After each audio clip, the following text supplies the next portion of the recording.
안녕하세요. 김태훈의 현명한 투자자 방송 시작하겠습니다. 본 영상에서 다루는 내용은 투자 권유가 아니며 각 개인의 투자 판단에 대한 책임을 지지 않습니다.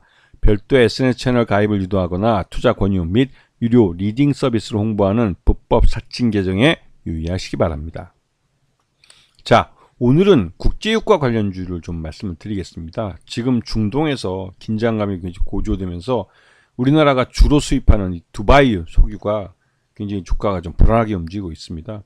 최근 들어서 사우디아라비아가 이 국제유가 그 목표 타겟 가격을 100불에서 100불을 이제 목표로 한다는 정책을 포기를 하고 이제는 이 석유 고객사 이제 지금 시장 점유율을 늘리는 쪽으로 정책 방향을 바꾸면서 국제유가가 하향 안정화되고 있는 상황이었습니다. 국제유가가 하향 안정화된다는 것은 그만큼 인플레이션에 대한 우려를 낮춰주는 거기 때문에 전 세계적으로도 나쁘지 않은 결과를 기대할 수 있는 건데요.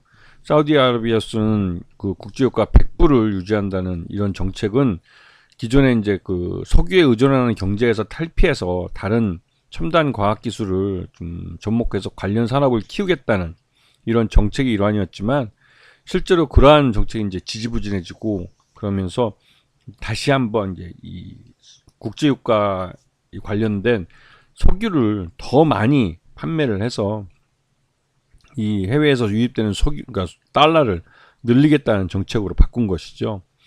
그렇게 하면서 이제 인플레이션 압력을 낮추고 그래서 모두가 해피해지는 줄 알았는데 갑자기 이스라엘과 이 아랍 이 무장단체들 간의 이제 그 충돌이 점점 확대되면서 결국은 아랍의 맹주 중에 한 곳인 이란과 이스라엘이 직접적으로 이 부딪히는 그런 위기가 지금 커지고 있습니다. 지금 이스라엘 주변국은 대부분 다 이 뭐랄까 이제 이스라엘에 상대하기 어려운 상대하기에는 좀 버거운 군사력을 갖고 있지만 이란 같은 경우는 그래도 이제 중동 지역에서는 가장 강력한 군대를 갖고 있고 미사일도 굉장히 뭐 다양한 미사일들을 그 많이 갖고 있는 나라로 알려져 있기 때문에 이스라엘에게는 실질적인 위협이 되는 걸로 알려져 있습니다. 그러면서 이스라엘도 이란과의 직접적인 충돌을 피해 왔지만 최근 들어서 이스라엘의 여러 가지 그 이런 지정학적 리스크를 끌어올리는 행동들을 보면 이제 이란과 직접적으로 한번 부딪히겠다는 생각도 갖고 있는 듯한 그런 모습을 보여주고 있죠. 근데 이게 참 안타깝게도 이런 위기가 불거지기 전에 이 UAE 아랍에미리트가 이스라엘과 국교를 정상화하는 등 이제 중동에도 평화가 찾아오는 듯한 그런 분위기였습니다. 그러다 갑자기 이스라엘에 이 네타냐후 총리의 부정부패 이 뉴스가 나오고 법원에서 이 네타냐후 총리에 대한 수사 또 기소에 대한 말들이 나오니까 이 이스라엘의 이런 이 극우 보수적인 네타냐후 정부가 주변 국가의 군사적 충돌을 통해서 정치적 위기를 타개하는 쪽으로 방향을 잡은 것이죠. 지금은 미국이 말려도 이스라엘이 말을 듣지 않습니다. 이건 단순히 그 어떻게 보면 민간인 대량 학살이라는 욕을 먹는 가자 지구에 대한 하마스에 대한 공격 같은 그런 수준을 벗어나서 이제 그 헤즈볼라라는 즉 이란을 대리하는 이 무장단체인 헤즈볼라와 뭐 직접적인 충돌을 하면서 바로 북쪽에 있는 나라인 레바논을 침공하는 수준에 이르렀습니다. 이스라엘이 제한된 지상전이라고 하지만 분명히 레바논 국경을 넘어서 레바논이라는 주권 국가를 지금 침공하는 행위를 보이고 있는데요. 그 말 그대로 중동의 깡패 국가가 된 느낌입니다. 그러면서 이제 이 레바논의 수도인 베이루트에도 민간인 지역인데도 폭탄을 막 떨어뜨리고 하는 그런 짓을 서슴없이 벌이고 있는데요. 지금 이스라엘 주변에서 이스라엘에 맞설 만한 나라는 거의 없습니다. 뭐 시리아도 지금 그 민주 세력과의 이제 국가 분열이 돼서 내전 중에 있고 또 그러니까 뭐 군사적으로 좀 만만한 데가 뭐 이집트라고 할 수 있지만 이집트도 그 무바라크 독재 정부가 무너지고 나서 굉장히 혼란한 시기를 보내고 있기 때문에 이 그 이스라엘과 아랍 문제에 껴들고 싶어하지 않는 눈치입니다. 그러다 보니 이스라엘은 지금 만만한 레바논이나 그 무장정파인 뭐 하마스 같은 데를 두들겨 패면서 이 군사적 또 이제 이런 지정학적 리스크를 끌어올리는 모습을 보여있죠. 그런데 최근 이란에서 벌어졌던 이런 그 무장 단체의 지도자들을 암살하고 하는 문제에 있어서 이 문제가 이제 이 중동 지역의 지정학적 리스크를 더 올려주는 그런 문제로 가고 있죠. 그러다 보니 이란도 이 자국의 체면이기 때문에 이스라엘에 대한 보복 공격에 나선 모습이지만 그 전에 사전에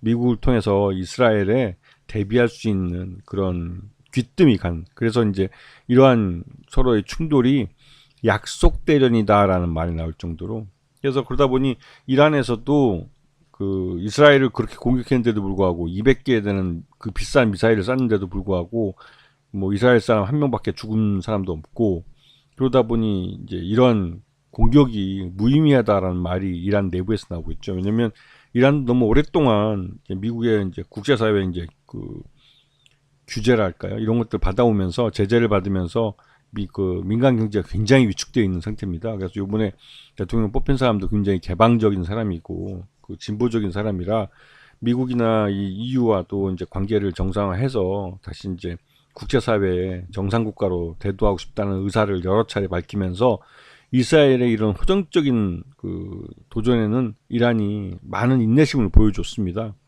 근데도 이제 요번에 이제 이란이 미사일을 한 200여 개를 이스라엘에 날려보낸 것은 그럼에도 불구하고 이제 중동 지역의 맹주로서의 체면치레는 해야 한다는 것이죠. 그래서 여기에 대해서 이스라엘이 보복을 지금 천명한 상태입니다.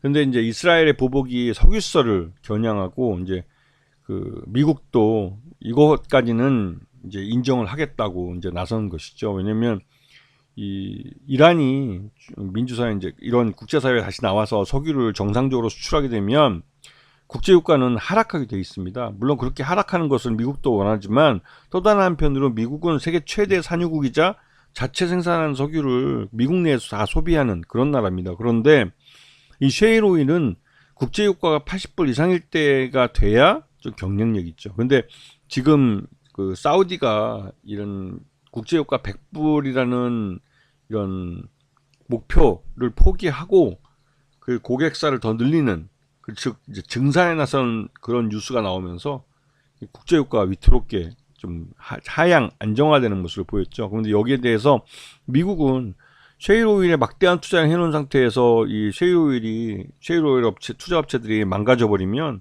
미국으로서도 감당하기 어려운 그런 부실이 발생하는 겁니다. 그래서 국제유가가 가급적이면 80불 이상에서 좀 머물기를 원하는 것이죠. 그래서 사우디가 이 증산에 나서겠다고 했을 때 미국은 별로 탐탁치 않게 느꼈습니다. 하여튼 이러한 복잡한 문제 때문에도 이란의 석유 시설을 이스라엘이 때려주면 미국은 손 안 풀고 코를 푼 거나 마찬가지 효과를 누릴 수 있는 것이죠. 국제유가는 80불 이상에서 유지될 가능성이 높기 때문에 그렇습니다. 그러다 보니 이런 국제유가가 다시 지금 또 오를지 모른다라는 말들이 나오면서 이제 석유나 화학주 같은 것들이 또 강세를 나타내고 있고, 여기에 이제 조선주와 건설주도 시장에서 관심이 많아지죠. 왜냐면 이 조선주와 건설주는 이 중동 산유국들이 주요 고객들인데, 특히 조선 같은 경우 LNG선 같은 고부가시선의 발주가 늘어날 수 있기 때문에 이 에너지 가격의 상승은 이 조선주에게도 호재로 작용하는 겁니다. 또 다른 한편으로 건설 쪽은 사우디가 이번에 뭐 많은 건설 사업을 하고 있는데요. 이런 중동 국가들의 건설 사업에 대한 수요가 살아날 수 있기 때문에 이 국제유가가 오르는 것은 뭐 나쁘진 않아 보입니다. 이런 종목들에게는. 하지만 국내에서 이제 국제유가 관련주 하면 이제 중소형주, SK이노베이션 같은 대형주가 아니라 중앙에너비스나 한국석유, 흥국석유처럼 이 석유 도매상, 이런 업체들이 오히려 더 민감하게 영향을 받는데요. 이런 업체들은 이 국제유가의 변동을 곧바로 이 판매가에 반영을 해서 결코 손해보지 않는 업체들이기 때문에 헛짓거리만 하지 않으면 웬만하면 적자도 안 나고 꾸준히 안정적인 수익을 내는 그런 회사들입니다.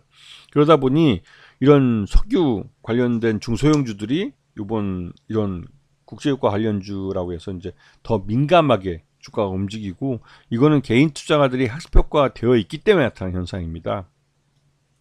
그리고 국제 효과를 말할 때 특히나 미국 지역에서 WTI라고 웨스트 텍사스 인터미디에이트라고 그 서부 텍사스 중진류라는 건데요. 이게 이제 기준류입니다. 기준류.